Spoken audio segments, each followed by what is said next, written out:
Changes. We are noticing the changes happening all around us as spring is trying to sneak up on us.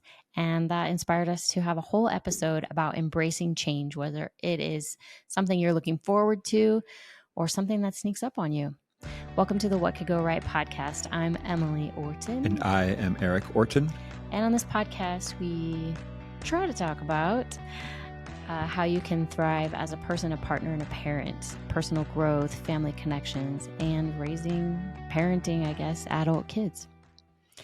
Awesome. So we've been going on these morning walks, and we're just starting to notice when the snow is melted, we see like crocus pop up here and there, or we'll see the little fuzzy nubs on the tree showing daffodils. That, the daffodils are coming up, and we see the trees are starting to have like the little buds, and it's still pretty cold outside, but we're feeling like change is afoot. Some days it's almost 60 degrees, and this morning it was snowing. So it's a mix. Yeah, I call it like this the seasonal puberty, because it's like so moody. It's going back and forth from really warm to really cold. But nevertheless, things are, spring is coming. Like, the plants are on track to bloom when things even out and stay warm.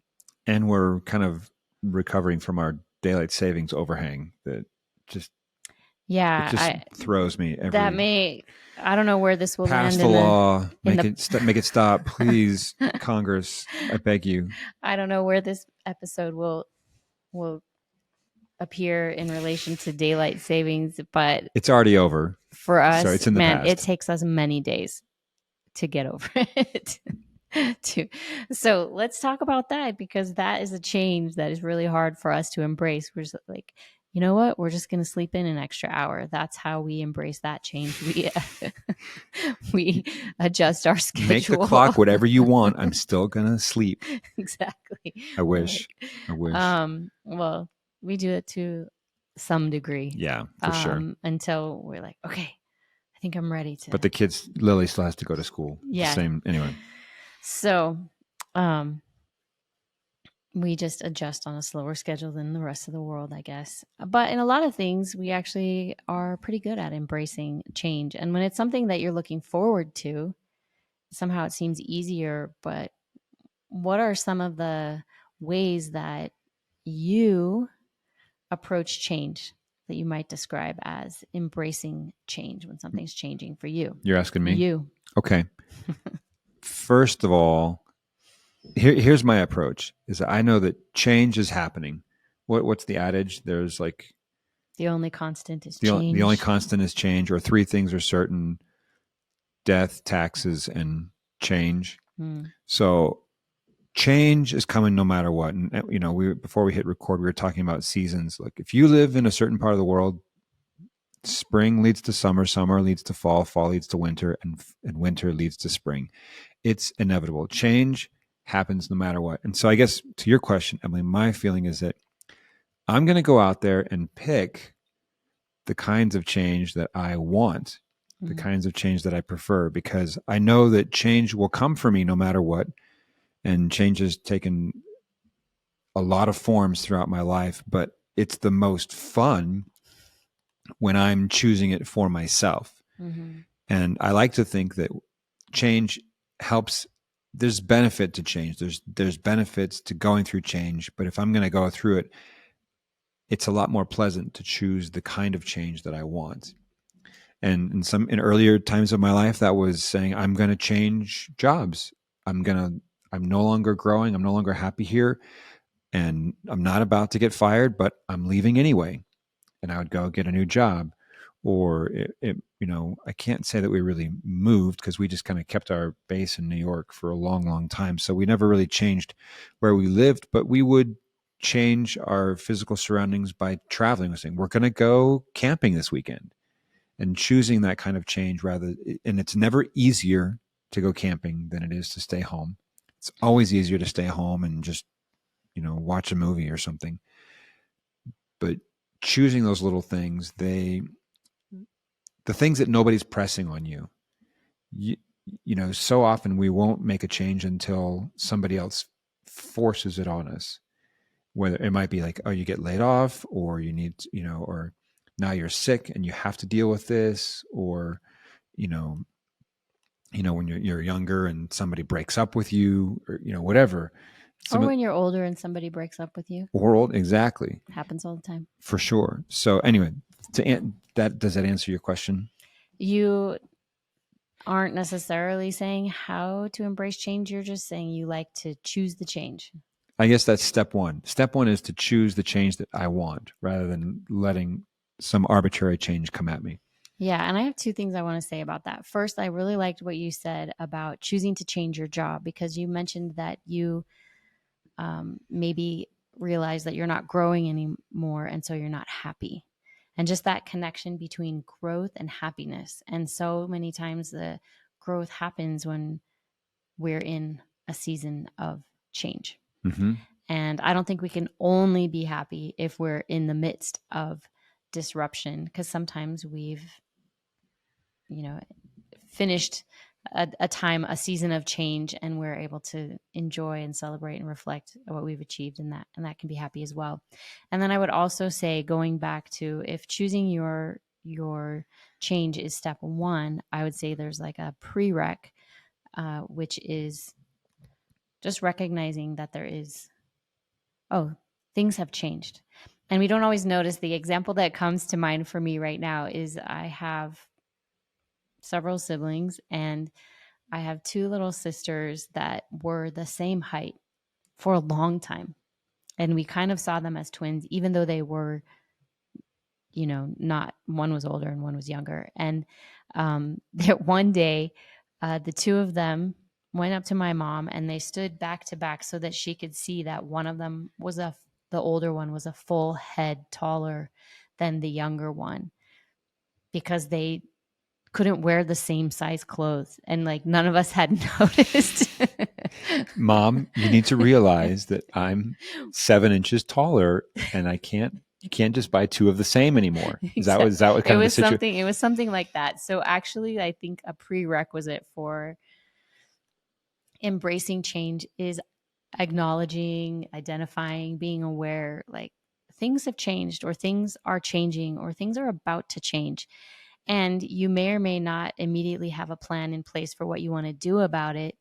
If you do, that's great. You can move right on forward to, okay, here's how I want to approach this change. I'm going to choose this. I'm going to take action. And if not, if it makes you a little bit nervous and you're not really sure how you want to handle that change, then you can feel lost. And we talk about this sometimes. It feels disorienting. You feel like, I'm not really sure what I want to do. I mean, this could happen at any age. You could be graduating high school, break up with a boyfriend or girlfriend, or you could just be entering retirement and be like, I'm not quite sure what I want from this, but I definitely know it's going to happen. And so this is where I suggest, instead of feeling lost, or telling yourself that you're lost or you're disoriented or you're not sure what you want, you can just change the words you use to talk about your journey and say, I'm exploring. Things are changing, and I'm exploring so that I can discover what I will want to choose to do next, what I will want to choose to do with my time, my energy, my new situation.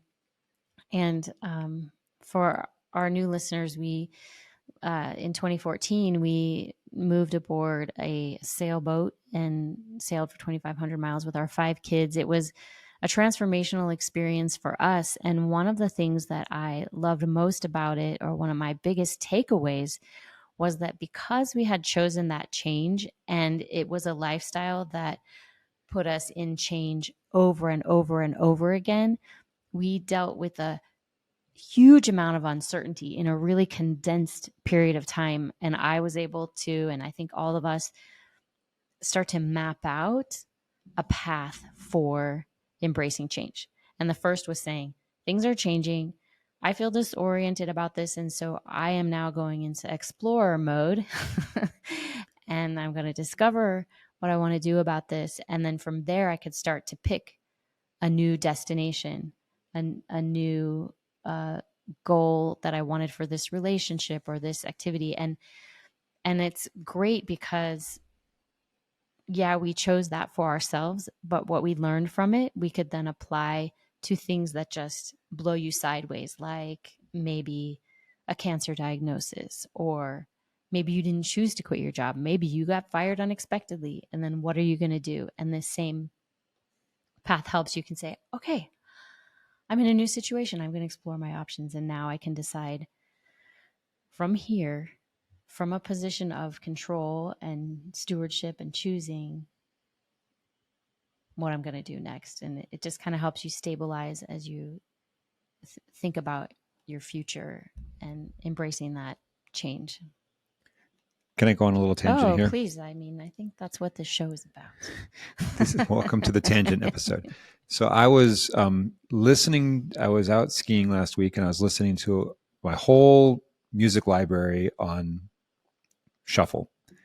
And one track that came up was a podcast that we were being interviewed on it, and this was several years ago. But it was, I think, one of my favorite conversations that we had about this topic. And we were talking about before we went sailing and how I had been at this job that I think the way you put it was that I had spent so many thousands of hours dedicated to not growing because it was a job that was just, as we talked about it at the time, it was my disposable job. It was just to pay the bills. I was not invested at all in, I did good work. I was very good at what I did. They kept trying to promote you and you didn't want to get promoted. And that's fine. You might say, like, I'm holding this steady because I want to grow somewhere else.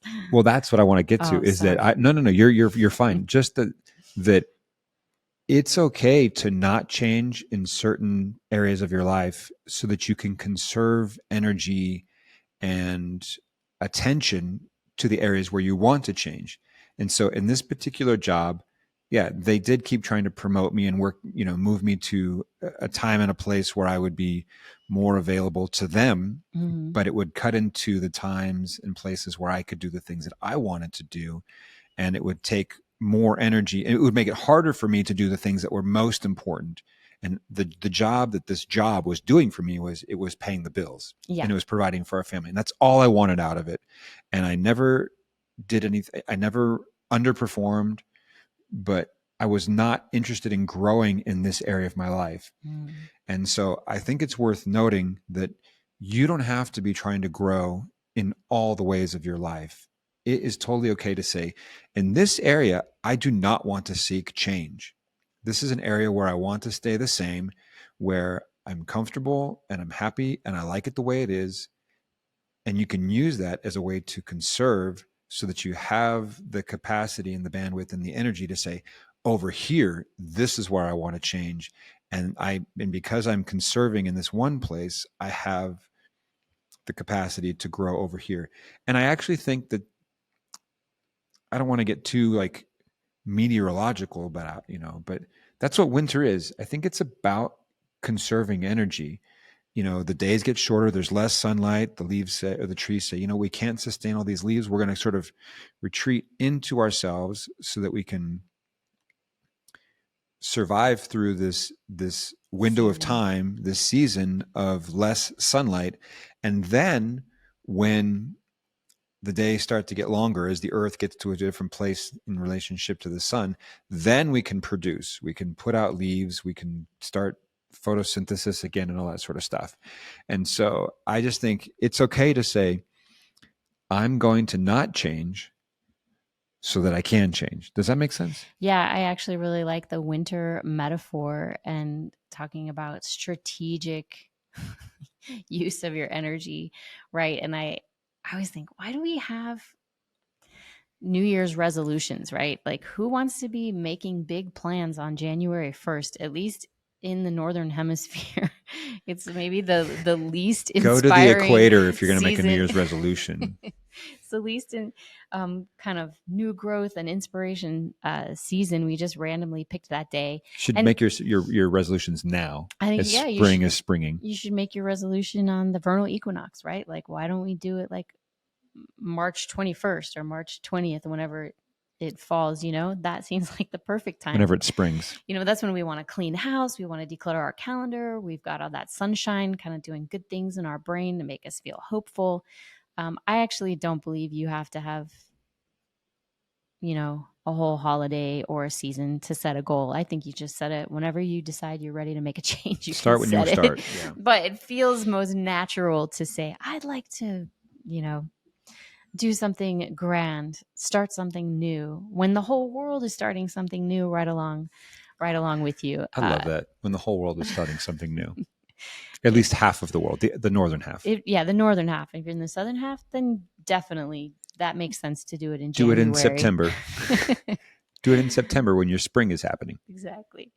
But I do like the idea of being really intentional, mindful, strategic about where you want to put your growth energy. And you might be in a conservation season, especially like if a whole bunch of change is happening to you, you might say, we're not starting any new after school things, any new classes. I'm not committing to any new stuff because this, new challenge has just disrupted my life. And so I want to shut down as much as possible and attend to that. Maybe it's a winter, right? Mm-hmm. And so many good things are happening in winter, like you said. Or maybe you're like, wow, the change that's come is that my children have grown up and moved out, and I'm not working as many hours as I used to. And I want to add things. You may not want to add things in. You may want a season of rest, but you may want to add things in. Like you're going to know. One of the red flags I use as an indicator is if you're feeling resentment, maybe you're doing either too much or the wrong things. If those things are bringing you resentment instead of making you feel excited that you get to participate with other people, and it's just a little red flag for how change is going. So I think we're talking about embracing change and the different seasons and taking a moment to reflect on where you are, where you want to go, and then decide strategically where you want to put your energy, what areas you want to grow in. And maybe it's a season of everything changing, something big. And maybe it's a season of changing by doing fewer things. Or maybe it's a season of I'm just holding steady. But I'm doing it intentionally To conserve. Yeah. Can I throw out some options for in choosing change that might be pleasant? Yeah. Change is often pleasant.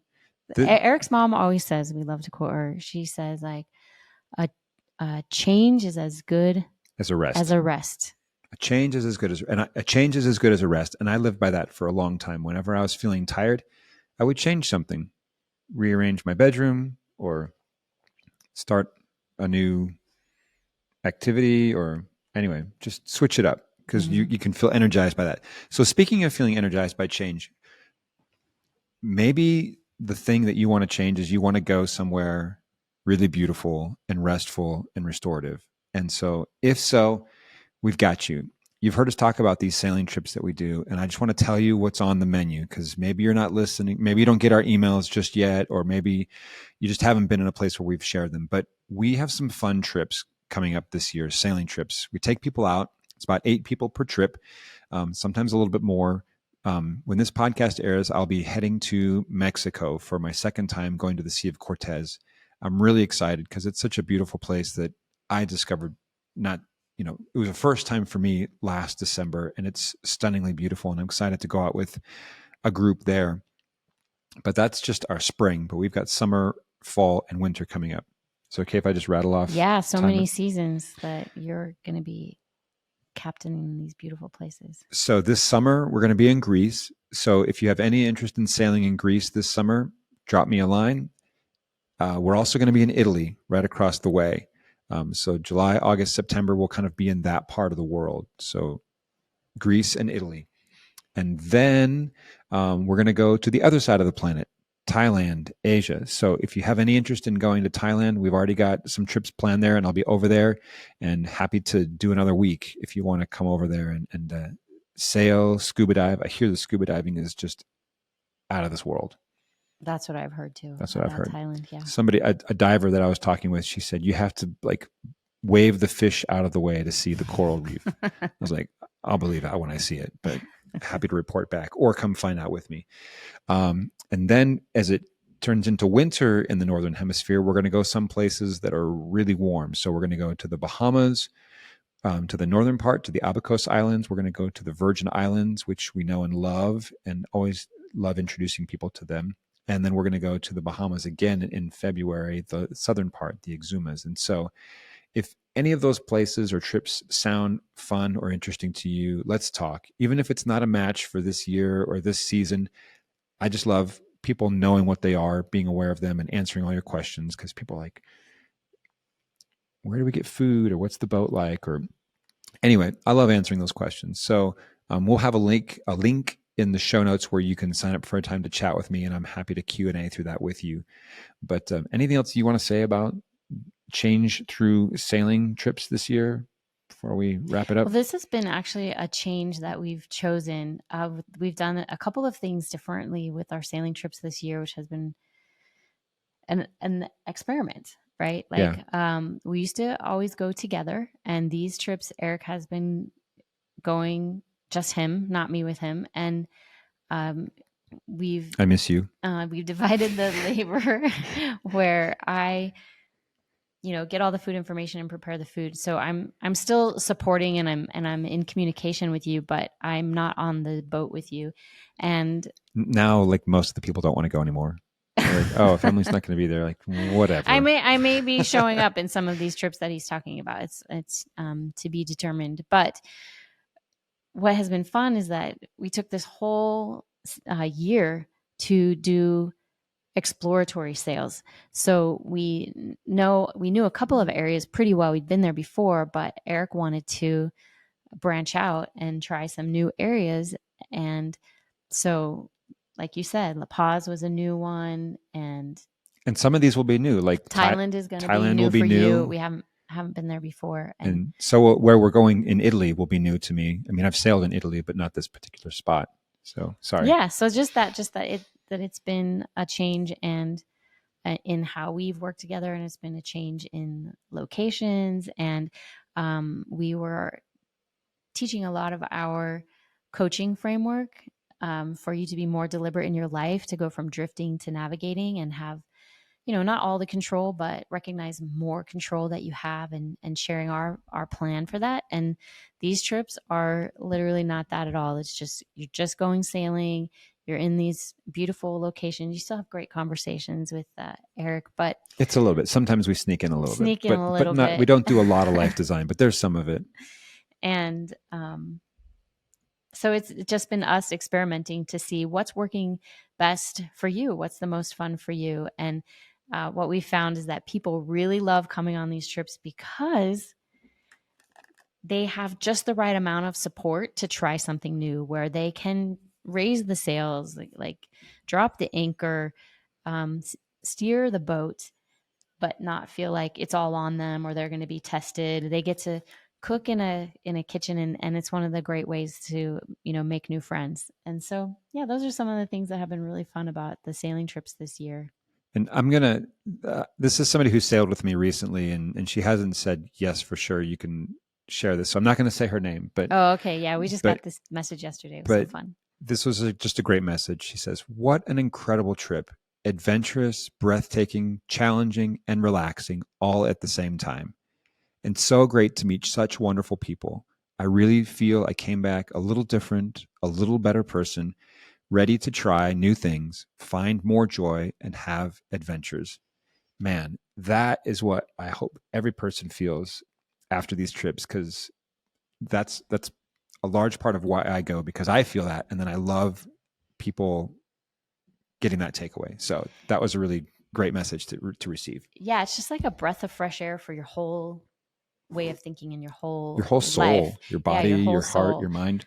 So I just want to go back to what your mom said. Like, she says a change is as good as a rest. And according to this, person who went sailing with you, a change is even better than a rest. It's restful and rejuvenating. So that is really awesome. Thanks for sharing that. Yeah, you bet. So whatever season of life you're heading into, as we change from winter into spring, I hope that you're moving into beautiful, brighter things to come but whatever change it might be, just know that there are seasons and there's times to rest.